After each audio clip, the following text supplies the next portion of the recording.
Richard Lankes. I'm a medical consultant. Currently, working as a private contractor. I'm formally trained in medicine, medical illustration, and fine arts. I know it's a weird combination, but life takes strange twists. Would you kind of like to elaborate a little bit more on how, I guess, your undergrad education and your med school education, yes, like what you did in that time frame, what you majored in, stuff like that? Good question. To answer her question, which is a good question, you'll have to realize that I kind of did things backwards. I studied in Mexico, got my medical degree over there, but over there is no such thing as undergrad. As I explained to her earlier, when you get into medical school over there in Mexico, you actually start off from day one. So, here in the States, it's roughly a 7-year period. It's 7 years over there, but there's no undergrad. Now, I did do undergrad when I got a master's degree at UT Southwestern. So my undergrad was actually in fine arts and biology to get into medical illustration. So it's kind of like I did medical school, then I studied biology and art to then study art and communication. So it's kind of That's a the weird. perfect combination to have. It's an interesting combination. It's It's weird. quite the dynamic duo. Yeah, actually, for a lot of fields, it ends up. What's the word I'm looking for? There's a lot of synchronicity actually in those fields.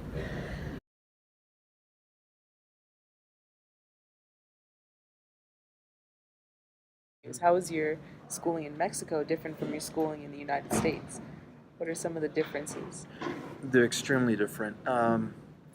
In Mexico, teaching either at the scholastic level or your postgraduate level is kind of done like your magnet schools.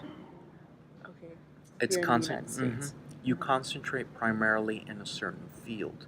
Yes, you do have some shared cores. You'll over there like you learn English and history here. They teach Spanish and history over there. But a major part of the courses are geared towards your specific interest. So by the time you get to high school, a lot of people are, for example, they might say, I want to go into engineering. Then you will go to a high school that's geared towards engineering. Like a STEM here. People say, well, I want to go into law. Then you go to a high school that's geared towards law. So a large portion of your high school courses are geared towards those So fields. what you want to study at the university level? You start delving into at the high school level. Once you get into the university level, there is no such thing as your undergraduate. You are dropped straight into Oh, wow. the amount of years it takes to actually do it comes out to just the same as here in the States. But they remove a lot of the core classes that you see here in the universities. For example, undergraduate, everybody has to take English, everybody has to take some form of math, everybody has to take some form of science. Over there, they do away with all of that. They do? Yes, once you go into college, they will not take up your time with, okay, we need you to study world history here, and we need you to study geography here, and we need you to study mathematics here. And it's like, yeah, but I'm going for social work. So you just get straight into what you want to do. You get straight into what you want to do. When I studied medicine over there, all my courses, without exception, all of them had to do with medicine. Going straight through surgical courses, surgical techniques, social medicine, all forms of internal medicine. Yeah, all the fields of internal medicine, the major fields. Boom. So as an 18-year-old, you already have to kind of make up your mind about what you want to do. Mm-hmm. Wow, that's a lot of pressure on an 18-year-old. So what if you don't really know what you want to do, though?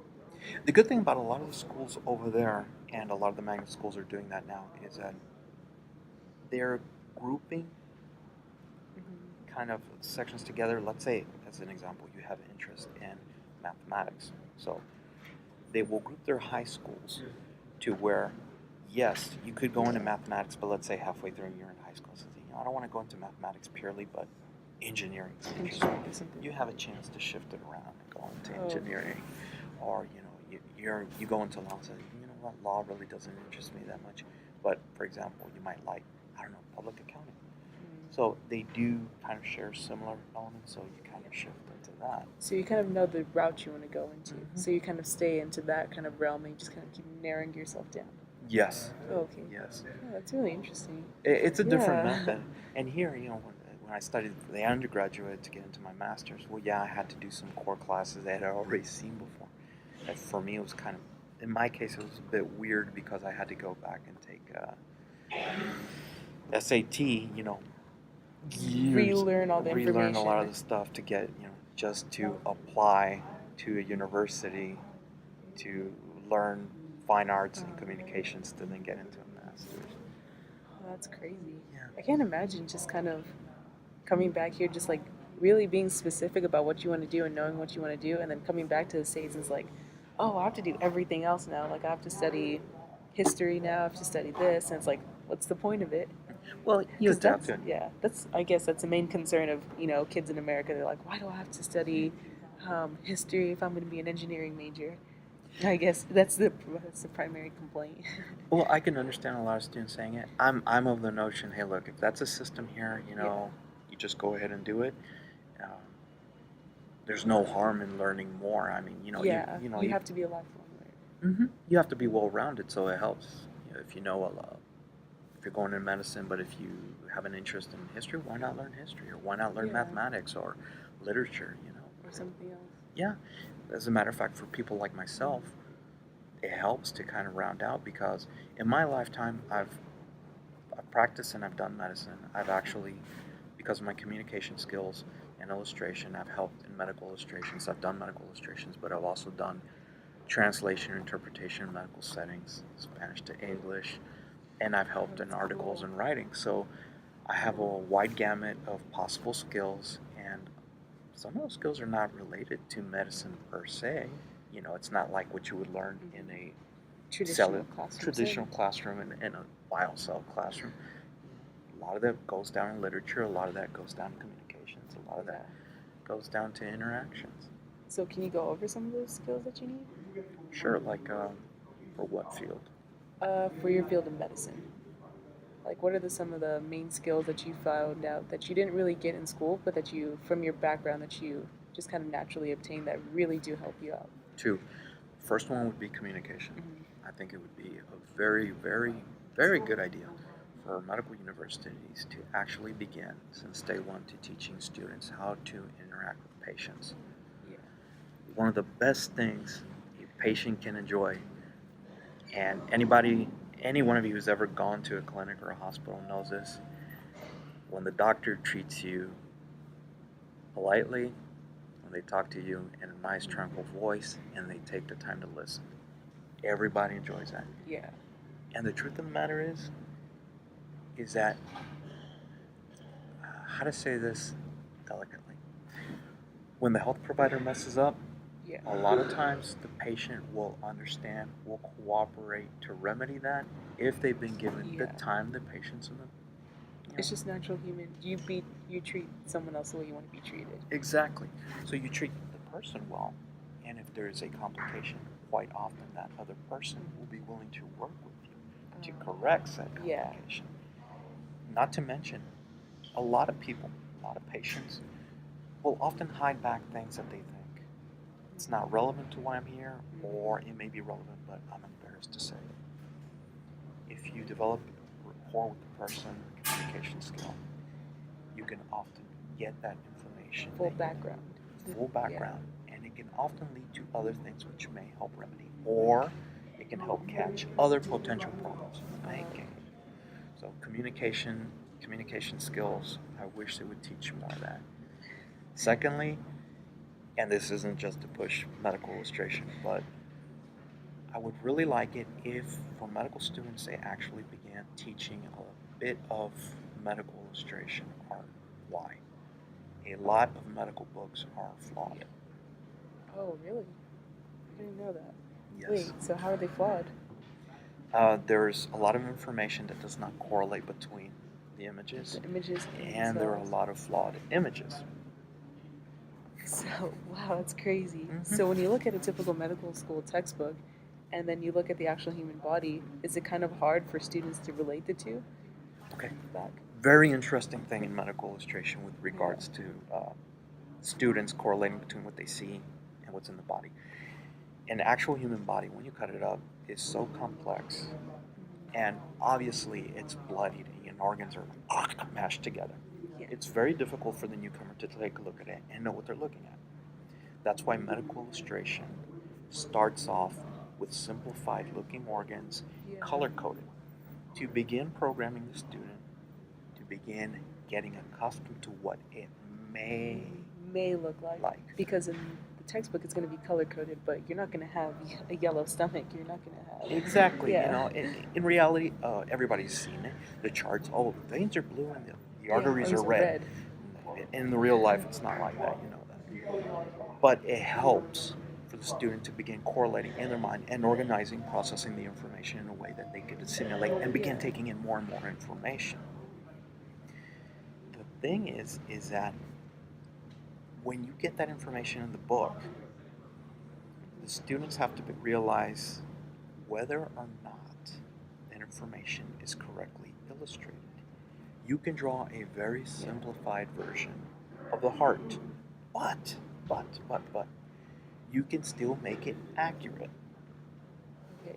In other words, you don't have to draw in every fine Intricate detail details. of an organ, but you can do it well enough to where the person who's looking at it gets a general perspective of what the organ looks like and where it is on the body. I have seen illustrations where it sounds weird, but I've actually seen illustrations where a uterus is placed in what's supposed to be a male body. Completely out of. Wow, really? Yeah, completely out of And place. this is like the advanced level medical school textbooks. These are your basic medical textbooks. So your first and second years, this is The stuff they could potentially see. So if you leave it up to the teacher to explain to, if the teacher's unaware, the teacher might not get it to the student. The teacher may or may not be competent. So first off, you have to make sure you have a very good teacher that'll realize if the problem is there, is pick it up, then let the teacher know. On the student side, the student has to be a student who's willing to listen, pay attention, and capture that. Yeah.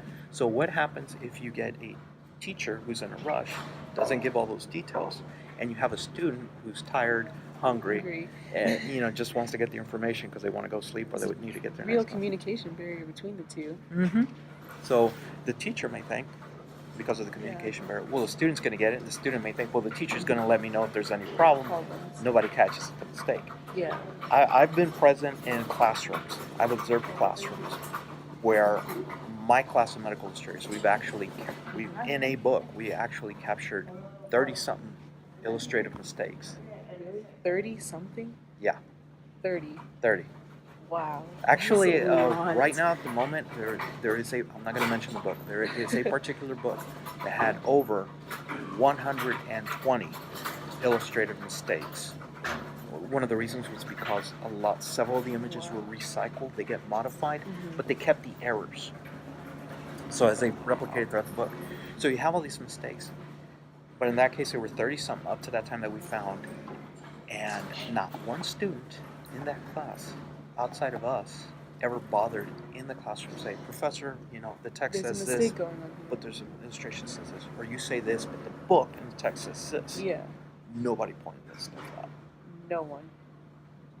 Wow. That's why I say I wish the schools would teach a little bit more of medical illustration so the students could become fully aware what they're looking at. Somebody might be looking at this interview and say, what does the illustrations matter? Like, really? Here, let me put it to you this way. Yeah. Anybody who's listening to this, I want you, if you haven't studied the shoulder, have somebody give you just the text of the shoulder. Description, anatomical description of the human shoulder. Get 4 or 5 people who don't know what the interior of shoulder is. Yeah, Describe it. Now draw it. You're going to get, for every person there, you're going to get a different view per person because everybody's going to interpret it differently. There are certain parts of the human body that are extremely complex. Shoulders, knees, the human brain, the central nervous system. You need illustrations to break it down to you, to where you can base that information on. There is no way anybody would actually successfully get through microbiology on just descriptions alone. You need to know what the bacteria look like. You have to, they have to be very well done photographs, which falls under medical illustration or medical photography, or very well done photographs, so you can understand it. So that's really hard to kind of capture that when you're just a new student, just trying to learn the Mm-hmm. information is basic, and you're cramming all this information into your head.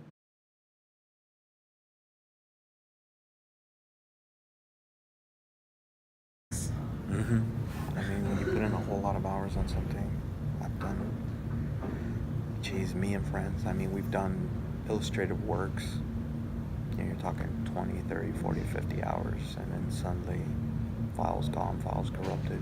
You're like, no! Like everybody Um, says, back up, Back up everything. back up everything. Even if you got multiple copies, yeah, you can go in later, remove them.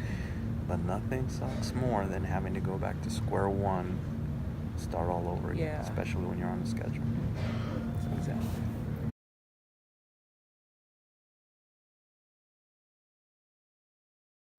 Images are very, very important in medicine, as they are in biology.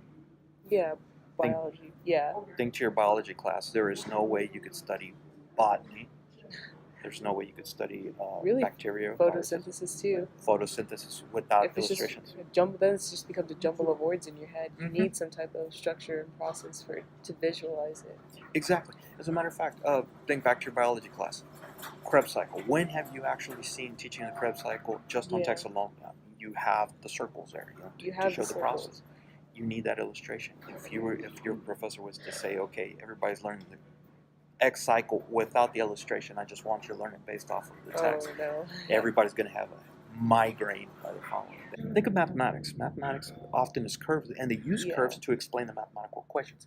Take out all those curves, take out all those graphs from yeah. mathematics, and just leave the mathematics of it, just the equation. Okay. That makes it very hard. Yeah. Now imagine in medicine. Imagine you have to study the human body, but they say, okay, we're going to take out all of the images and you're just going to learn Straight anatomy. text. Straight text. There's no images. You can. I mean, you can, but it's for most students, it's nearly impossible. You need that visual image.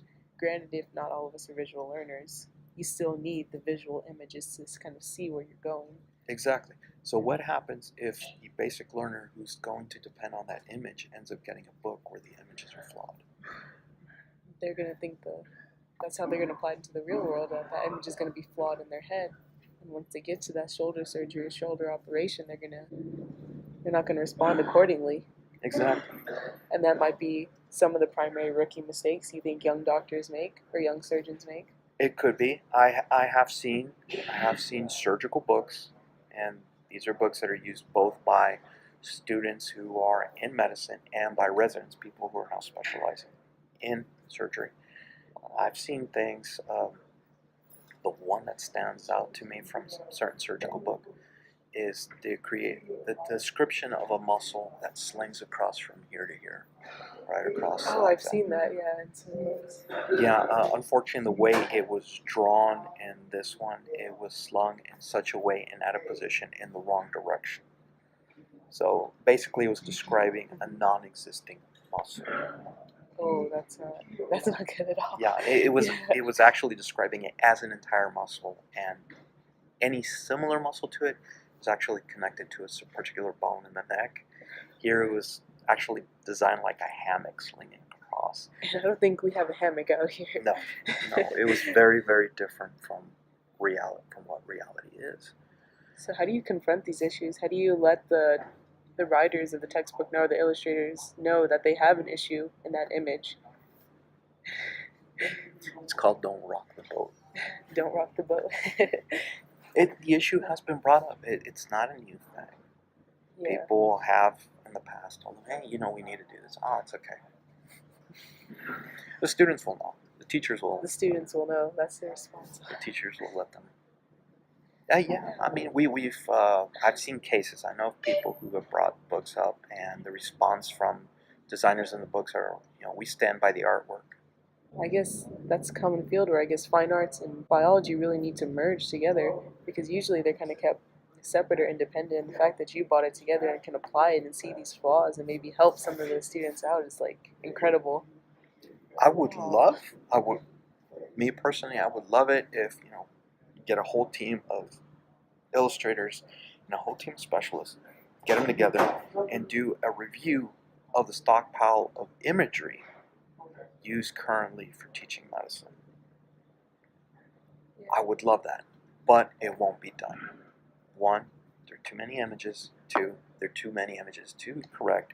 Three, they'd have to pay too much money to correct those too many Yeah. images that are out there. So a lot of institutions will kind of, go around it. I've heard people say, well, it doesn't matter because there are enough correct images out there to counterbalance. Yeah, but that one wrong image is going to throw someone off. Well, Yeah. to be able to tell whether they're looking at a wrong image or right image, you have to know which one is wrong image or the right image. So people will be thrown for a loop. It's unavoidable. But the system is currently, unfortunately, geared to act like that. So how did you find out that you wanted to merge biology and fine arts together? I have always liked art, and even in med school, I actually tried talking a professor into allowing me to illustrate how to do an arterial blood draw, because it's a very difficult process for beginners, and they didn't want to back me up on it. But since then, I've kind of always thought, well, I think it would be very helpful, particularly in anatomy, if students had a pamphlet or a quick reference guide. Yeah. Because unfortunately, we had a good anatomy book, but it was very, very reduced in the amount of illustrations in it, and they were very basic illustrations. So there were sections that we wanted more detail, and we couldn't get them. So that's kind of fueled your passion for, I need to merge these two together. In a sense, I mean, that's part of it. I've always been fascinated by it, and there are things that we're learning right now. The anatomy of the human body has been drawn for thousands of years, correctly or incorrectly. But we're now getting into the field where we're drawing, proteins, and not just symbolically. We now know what proteins actually look like. And we're starting to draw even smaller entities, On the more than microscopic level. We're going down to nano. We're getting to the level we're actually photographing atoms now, and a lot of that is quite fascinating. That there's going to be more and more illustrations, more and more photography of actual, biological processes capturing it. Biological process, capturing the images of biological processes and being able to draw them accurately. Imagine being able to see in real time, though it happens too fast, but an enzymatic process. Actually seeing enzymes slow it down to where you can actually, in slow motion. So kind of like a flip book that they have, one of those when you're a kid. That'd be cool. Who knows? For all we know, technology may head towards there. On the realm of technology, what types of technologies do you use in medical illustrations now? Medical illustration is based on everything. Just like medicine, everything's going over to digital. Just like medicine used to be analog, paper and pencil. Not many of us know what paper and pencil is now, unfortunately. Yeah, the same thing has happened in medical illustration, and I'm pretty sure in biology where now your books are online. They're on your laptop, they're an app on your phone. For illustration, we no longer use a pencil, we use a stylus, a digital stylus on a drawing pad, a digital drawing pad. So a mouse, there's no such thing as an eraser anymore. You don't have to worry about paper. Yeah, it's just a swipe real quick. You just do you still sometimes go back to pen and paper? All the time. I feel like that's the best way to go. It's a traditional way. Nothing can be lost. It's very, very difficult. People might tell you the contrary, but it's very, very difficult in a digital illustration to get the same amount of detail you can in a pencil drawing for this reason. Pixels are only so big. Yeah, pixels are only so big. They're only so big. You can actually draw lighter, finer strokes than what many programs can render pixel-wise. So you can get a lot more detail into a drawing if you do it that way. Of course, everything has its drawbacks. You don't have an alt delete on a piece of paper. You just have your eraser. Yeah, you have your eraser. I think it's very good. It's very important that all illustrators be able to manage traditional media before they get into digital. That's just something I believe. Yeah, and I can see why.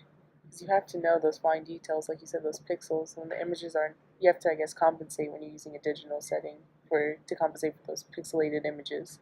So how would you compensate for that? Well, I mean, it depends on the work that you're doing. Nowadays, a lot of it's going through animation. but a lot of animation is extremely realistic. Yeah. I mean, you're seeing some beautiful, beautiful processes being drawn out in real time with wonderful backgrounds, but all those were storyboarded. All those were often done paper and pencil. In those cases where it's so realistic, you often don't have to supplement the finished product with traditional media. But many times you can or you do. There are works that medical illustrations that are based off of traditional media that are somehow integrated. For example, one process we did back when I studied it was we drew a heart, but you drew it by hand first. The outline, we actually studied, took a true heart, took the dimensions, drew out the curves as close to realistically as we could, drew out what's known as contour drawing. Contour drawing is a drawing where you draw lines and the lines curve around the object as if they were traveling on the surface of it. But you have to do it on a 2D image. You do it on a 2D image. You transpose that into, you scan it, bring it into 3D or your computer. And because of those lines, you begin realizing, oh, this is the topography of the structure. So you can begin adding the color and the density, saturation, tonality, depending on the contours that you imagine from that 2D image. A lot of people would actually merge both and leave part of the 2D image in there, actually embedding the contour lines into the final product. So you would have a combination of a 3D and a 2D drawing merged together. That is so cool. It can make for very beautiful artwork. And that artwork, the more aesthetically pleasing it is, the greater the chance a person's going to remember it. In medicine, if they remember it, more likely they'll be able to use it as a reference. They go back to the source. And I guess if it's just plain black and white, almost kind of people have trouble memorizing that. But I guess when you add the colors, like we were saying earlier, it kind of really enhances the images and the more realistic it looks. Because you said, as you were speaking earlier, you said in your first year of schooling in Mexico that you dissected a body, right? Yes. And you saw all the images, or you saw the actual organs, and then comparing that to an actual image is like you could kind of see them transposed together. Yes, and it allows you to make the correlation between what's there in front of you and what you're looking at. And you begin realizing, okay, this lung and this thorax of this body isn't just the top surface that you see here. If I take the rest of the thorax, the ribs away, and the muscles, there's more to it underneath. And I can begin studying all that I can't see here in the body, here in the illustration, by saying, okay, this lung has this many lobes, this lung has this many lobes, has an inferior face, a posterior face, anterior face. And you begin realizing, okay, I need to start looking for those things over here. On the images. Oh, that's really cool. So was that one of the most difficult things that you had to do to kind of get to where you are in your profession? Well, there's always a whole bunch of different things. I guess through med school and everything else. It's one of the more difficult things, realizing, being able to correlate the images and realizing, okay, the structure's like this, and slowly learning, knowing that in real life, bone feels like this, looks like this, has this tonality. Because as you delve further and further into it, be it in medicine, be it in illustration, pathology, illness, abnormalities, often change not just the appearance or the shape, but the color. So even things you can't communicate in books, like smell, sound, odor. So those are things you have to begin up here putting into a catalog. Saying, okay, this is the normal feel of a femur bone. This is the way this ridge here is rough. This is the color it should have. This is the density it should have. This is the way it should feel in weight. And say if it smells strange, hey, there might be a bacteriological infection deep in the bone. So would you consider doing that, making like 3D sculptures and maybe recreating those smells as a side to your medical illustrations, taking that to 3D accounts? That is a brilliant idea. I feel like you could probably pull it off. You do it. No, you do it. It's your idea. You do it. You can help me with the idea. Okay. We can work together. Okay. No, I think that would actually be a very good idea because I'll give you an example. There are a simple one, gangrene. Gangrene has a particular smell to it. How does that? Yeah, I don't know if you could best describe the smell. How would it smell? Some people call it as rancid grapes. Really? Is it? I'm pretty sure it doesn't smell that pleasing. No. No. No, it's dead tissue.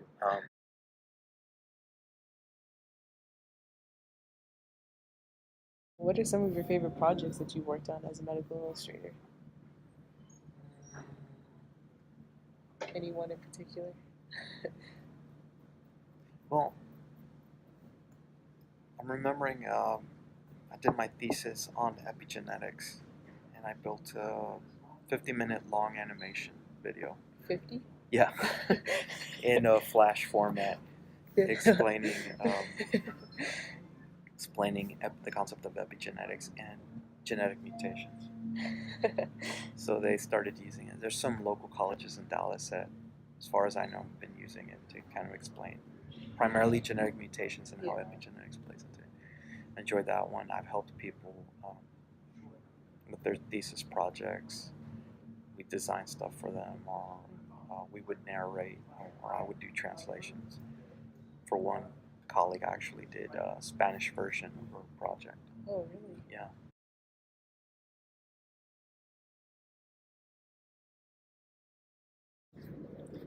For hundreds of years, man cannot fly. Guess what happened? So, It's almost like we kind of have to take a childlike approach again to kind of keep advancing further and further. in many cases, yes, we have to be willing to go ahead and risk something. For many people, it's risking reputation, funding, or whatever. They want to be laughed at or thought as fools because they're willing to venture into something that most people would consider strange, different, weird. Yeah. We have to kind of throw that fear aside and say, okay, I'm just going to try this for whatever reason. Yeah, and just for the betterment of the field that they're into. Mm-hmm. And I believe that attitude is applicable in virtually all fields. I know all fields have their mysteries, all fields have their things that are impossible, and I think all fields could be challenged into, okay, take that one impossible thing and try breaking it. We have to take the notion of the idea. We have to take the notion that no idea is stupid. Every idea has some purpose or point to it. Exactly. Exactly. It can be done, or you can get very close, or you can find something else. You might not break the impossible, but you might discover something else that nobody else thought of. Yeah. So it's worth a try. It's always a learning curve. So if you could give some advice to people that are looking to become medical illustrators, or just kind of still don't really know too much about it, what advice would you give them? Well, medical illustration is a combination of scientific information, in this case, health, but doesn't have to be exclusively that.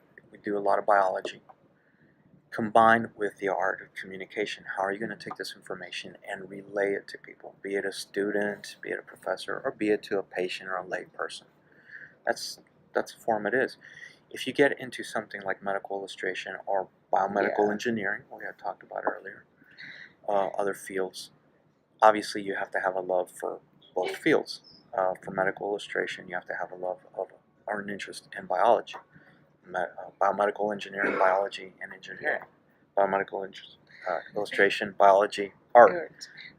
Just like if you go into medicine, you have to like biology. If your premise is cooking, you might want to think about something else. So all these images that you draw, like, do you ever get confused, or like, how do you memorize it all? You don't memorize it all. I mean, is it like in medicine, in art, in biology, there's no one person that knows it all. Everybody goes back to reference books. Everybody has to go back to refreshers.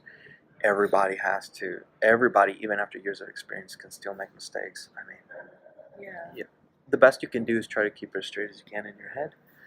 And when you need to, there's no shame in picking up the book and going back to it. Double checking your work. There's absolutely no shame. You asked earlier if there was some things that could be included into medicine, and I told you communication illustration. I think a third thing is a little bit of teaching people a little bit of confidence and a little bit of it's okay to doubt yourself every once in a while. It's okay to pick up a book. double Yeah. check. It's okay to ask. You know, You're not the smartest in the world, and frankly, no one is the no smartest in one the world. is. There is no Doogie Howser. There is no House.